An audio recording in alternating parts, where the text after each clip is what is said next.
Okay mga boss, so ayan, meron na naman tayong Zay 1000 dito. So ito ay hard PMS. Hard PMS ang gagawin natin dito mga boss. Ayan. And then ito ay NK400. So papalitan natin siya ng gulong niya. Nakita nyo? Wala na siyang gulong. Siyempre ginawa na natin. Ayan, ito yung R6 na bangga sa Marilaki. Oh. Papalitan na natin na siya ng clearings. Kasi, Diyos ko, wasak pati ulo. No, ayan o. Ayan si boss. Oh. So, magdahan-dahan tayo dun sa Marilaki ha, mga boss. Kasi, sobrang delikado dun sa Marilaki. Diyos ko naman. Ayan, ito yung ipapalit niya. So, papakulayan niya na lang daw ng iba. Bahala ka dyan, sir, kung anong gusto mo. O, diba? Para naman sa motor mo yan, pupugi din yung motor mo na yan, balik alindog na naman yan. So Yamaha R6 ang motor ni boss. Grabe yung tsura ng motor niya, wasak yung harapan. Marami yung mga walang tornilyo na yan, iban. Asa na siguro mga tornilyo niyan. Ito pala yung ang gulong ng NK400.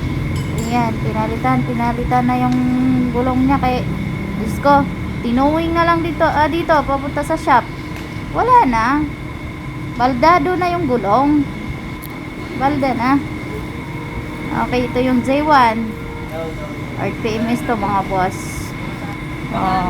Pinalitan natin siya ng ito yung niya, air filter niya.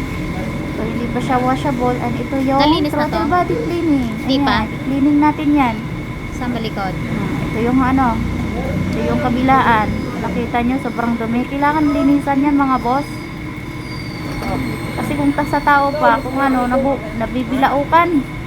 Diba? Hindi makaarangkada ba? Ito yung R6. Pinapaandar, so medyo palyado. Alamin natin kung anong anong sira nun. Medyo hindi pinapaandar hindi masyadong parang ayaw bibigay. Change oil na rin natin, tapos yung air filter niya pinalitan natin ng bago. Tapos ang yung wiring, Diyos ko, saan naman yung wiringan natin, yung throttle body cleaning niya, linisan na rin natin yan mga boss. Tapos palit spark plug yan. Throttle niya kailangan linis yan. Ito na yung after, diba? Tanis.